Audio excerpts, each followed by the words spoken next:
الحمد للہ رب العالمین والصلاة والسلام علی نبینا محمد وعلی آلہ واصحابہ وازواجہ وذریتہ اجمعین ومن تبعہم بإحسان الی یوم الدین، اما بعد۔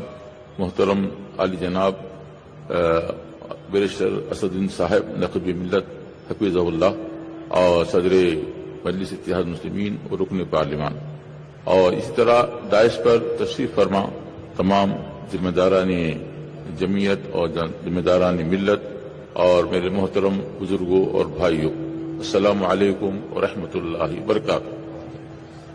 آج ہم بڑے متفکر ہیں، کیونکہ جو بابری مسجد کا قضیہ چل رہا تھا زمانے سے، اور اس کے بعد ہمارے مسلم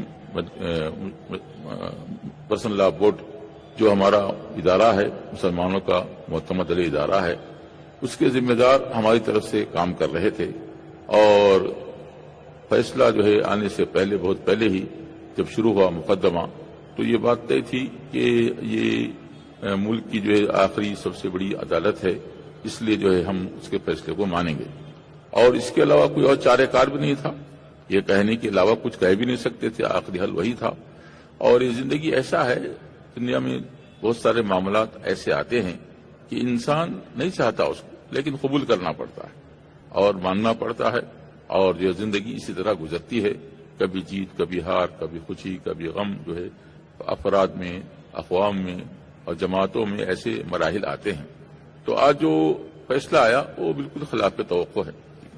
سپریم کورٹ کا جو فیصلہ آیا ہے، ہم اب تک ایسے سمجھتے تھے کہ ہمارے پاس شواہد ہیں، دلائل ہیں، وغیرہ وغیرہ، تو انشاءاللہ فیصلہ ہمارے حق میں ہوگا، لیکن نہیں ہوا۔ ایسے بھی توقع تھی کہ ان کے حق میں ہو سکتا ہے، ہمارے حق میں ہو سکتا ہے، تو اب اس پہ زیادہ غم افسوس کرنے کی ضرورت نہیں ہے، جبکہ ہماری شریعت میں حکم ہے کہ لا تیأسوا من رحمت اللہ، تم اللہ تبارک و تعالیٰ کی رحمت سے مایوس نہ ہونا۔ اور اللہ تبارک و تعالیٰ نے فرمایا، اعوذ باللہ السمیع العلیم من الشیطان الرجیم، اذا اصابتهم مصیبۃ قالوا انا للہ وانا الیہ راجعون۔ جب مسلمان کو کوئی تکلیف، رنج و غم پہنچتا ہے تو کہتا ہے انا للہ وانا الیہ راجعون۔ اور پھر اللہ نے فرمایا، جو لوگ ایسے کہیں گے تو اللہ تبارک و تعالیٰ کی طرف سے رحمتیں اور جو نصرتیں اس کے شامل حال ہو جائیں گی۔ تو پھر اللہ تعالیٰ نے دوسری فرمایا، اعوذ باللہ السمیع العلیم من الشیطان الرجیم، عسیٰ ان تکرہوا شیئا وہو خیر لکم وعسیٰ ان تحبوا شیئا وہو شر لکم واللہ یعلم وانتم لا تعلمون۔ اے لوگو، کوئی چیز تم کو پسند آتی ہے، اچھی لگتی ہے، لیکن وہ تمہارے حق میں بری ہوتی ہے، اور کوئی چیز تم کو ناپسند ہوتی ہے، تم کو تکلیف ہوتی ہے اس سے، لیکن وہ تمہارے حق میں اچھی ہو جاتی ہے۔ اللہ جانتا ہے اور تم نہیں جانتے ہو۔ بس ہمارا کام یہ تھا کہ کوشش کریں اور اسباب کو اختیار کریں اور جد و جہد کریں۔ وہ سب ہو چکا، وہ سب ہمارے جو ذمہ داران تھے انہوں نے بھرپور کوشش کی، اب اللہ کی مرضی ہے۔ تو اب ہم کو طریقہ، اسلامی طریقہ یہ ہے کہ انسان کو جب کوئی مصیبت یا پریشانی وغیرہ آئے تو اپنے آپ کو، اپنے مرضی کو اللہ کے حوالے کر دے کہ اللہ تیری مرضی ہے، میں راضی ہوں سے۔ پھر اس کے بعد مثبت ذہن کے ساتھ ایسی راہوں پہ کوشش کرے جو اللہ تبارک و تعالیٰ نے اس کے لیے میسر کیا ہے، طاقت، قوت، اقتدار وغیرہ کی جو اور راہیں، طریقے ہیں جو اللہ تبارک و تعالیٰ نے میسر کیا ہے، اس میں کوشش کریں تو حالات کے بدلنے میں دیر نہیں لگ سکتی ہے۔ اللہ تبارک و تعالیٰ چاہے تو حالات بدل سکتا ہے۔ تو ہمارا مقابلہ کسی انسان سے نہیں ہے، بلکہ بس اللہ کی مرضی ہے۔ اللہ تبارک و تعالیٰ نے جو چاہا کیا، اور یہ ہماری غفلتوں پر تنبیہ ہے، ہماری غفلت اور سستی پہ تنبیہ ہے۔ اللہ تبارک و تعالیٰ نے ہم کو جو حکم دیا اس کی خلاف ورزی کر رہے ہیں۔ دین کے معاملات میں اور دنیا کے معاملات میں ہماری خلاف ورزیاں بہت زیادہ ہیں۔ اللہ تبارک و تعالیٰ نے توحید کا حکم دیا، نماز کا حکم دیا، سچائی کا حکم دیا، حلال خوری کا حکم دیا، برے اخلاق سے بچنے کا حکم دیا، اور اسی طرح شرکیات، بدعات سے بچنے کا حکم دیا۔ مگر ہم اکثر اللہ کے حکم کے خلاف زندگی بسر کر رہے ہیں۔ ہم اس کو عبرت سمجھیں اور اسے نصیحت حاصل کریں اور اپنے اعمال کا جائزہ لیں کہ ہمارے اندر جو ہے کہاں کہاں اللہ کے حکم کی مخالفت ہو رہی ہے، رسول اللہ صلی اللہ علیہ وسلم کی مخالفت ہو رہی ہے۔ اللہ تبارک و تعالی ہزاروں لاکھوں سلامتیاں برکتیں نازل فرمائے ہمارے رسول حضرت محمد مصطفیٰ صلی اللہ علیہ وسلم۔ آپ جو ہے ساری جہاں کے لیے رحمت تھے اور آپ کی تعلیمات ساری جہانوں کے لیے رحمت ہے۔ ایسی بہترین شخصیت جس کی ہم جو ہے پیروی کرنے والے امتی کہلاتے اپنے آپ کو، اور ان سے جو ہے محبت کا دعویٰ کرتے ہیں، لیکن ہمارا عمل جو ہے بڑا کمزور ہے اور محبت کی دلیل ہمارے پاس بہت ہی کمزور ہے۔ اللہ تبارک و تعالیٰ نے فرمایا اعوذ باللہ السمیع العلیم من الشیطان الرجیم قل ان کنتم تحبون اللہ فاتبعونی یحببکم اللہ یغفر لکم ذنوبکم۔ اے لوگو، اگر تم اللہ سے محبت کا دعویٰ کرتے ہو تو میرے رسول صلی اللہ علیہ وسلم کی پیروی کرو، تو اللہ تبارک و تعالیٰ تم سے محبت رکھے گا اور تمہاری مغفرت فرمائے گا۔ تو حب الہی کی دلیل اتباع رسول صلی اللہ علیہ وسلم، یہ جو ہے ایک معیار اللہ تبارک و تعالیٰ نے دیا ہے۔ آپ بھی محبت کا دعویٰ کرتے ہیں، میں بھی محبت کا دعویٰ کرتا ہوں، لیکن خالی زبانی بات چیت سے کام نہیں چلے گا، بلکہ اس کی دلیل پیش کرنا ہوگا۔ وہ دلیل کیا ہے؟ اتباع رسول۔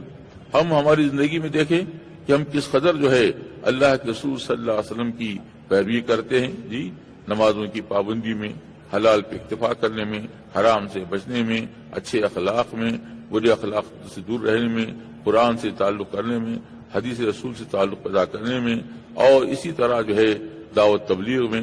ظاہر ہے بہت کوتاہیاں ہیں، جی، تو یہ کوتاہیوں کا اللہ تبارک و تعالیٰ نے تنبیہ کرنے کے لیے ہم کو جو ہے ایسی آزمائشوں میں ڈالا ہے۔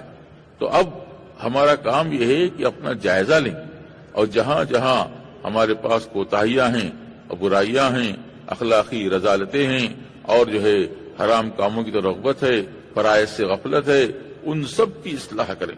کم سے کم آپ کی جو ہے آخرت کامیاب ہو جائے۔